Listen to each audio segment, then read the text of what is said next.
तो global warming का असर सीधे तौर पर देखने को मिल रहा है। इस बार पहाड़ों में बर्फबारी बेहद कम हुई है और वैज्ञानिकों ने इस बात की चेतावनी दी है, कम बर्फबारी यानी कि जल संकट का संकेत। इस पर चर्चा करने के लिए हमारे तमाम संवाददाता इस वक्त हमारे साथ जुड़े हुए हैं। अपराजिता दिल्ली से हमारे साथ जुड़ी हुई है, राकेश जोशी हमारे संवाददाता हल्द्वानी से जुड़े हुए हैं, उत्तराखंड से state head doctor Praveen Kumar भी हमारे साथ जुड़े हुए हैं। सबसे पहले डॉक्टर प्रवीण कुमार का रुख यहाँ पर कर लेते हैं।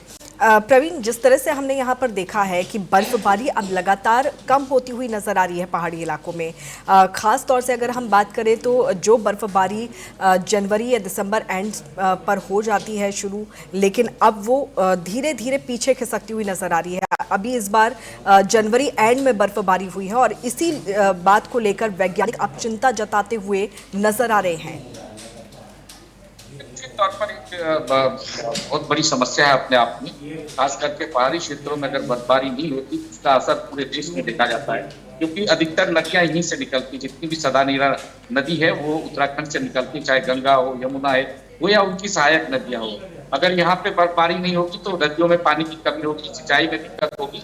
अक्सर ये देखा जाता है कि दिसंबर मीड में यानी कि 15 दिसंबर के आसपास बर्फबारी शुरू हो जाती है। इस बार पूरा दिसंबर जो खाली रहा, बर्फबारी नहीं हुई। जनवरी में बर्फबारी बहुत ज्यादा होती है, वो भी एक या दो बार बर्फबारी हुई। फरवरी में भी बर्फबारी होती है, वो भी देखने को नहीं मिला, एक के बर्फबारी देखने को मिला, बारिश भी बहुत कम देखने को मिली। तो ये कहीं ना कहीं ग्लोबल वार्मिंग के संकेत हैं कि उसका असर साफ तौर पर देखा जा रहा है, जो जलवायु परिवर्तन है।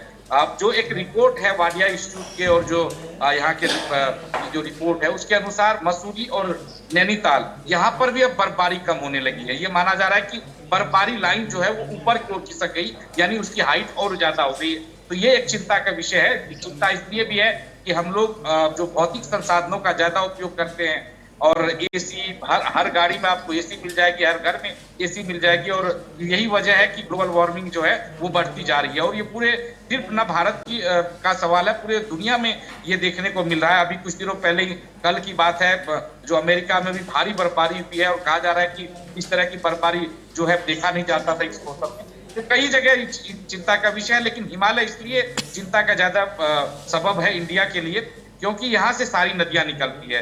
अगर यहाँ बर्फबारी नहीं होगी तो पानी की किल्लत पूरे देश में देखने को मिलेगी। और निचले इलाकों में, चाहे उत्तराखंड को अगर हिमाचल, उत्तराखंड, जम्मू कश्मीर को छोड़ दें तो निचले जितने इलाके हैं वहां पे गर्मी की शुरुआत हो चुकी है। उत्तराखंड में भी गर्मी की शुरुआत मार्च के आसपास होती थी, लेकिन अभी दिन में जो है काफी गर्मी यहाँ पे देखी जा रही है, टेम्परेचर उछाल पर है। तो ये एक मुसीबत है और कहीं ना कहीं दिक्कत तो है ही। बिल्कुल, और इसका असर अभी से दिखना शुरू भी हो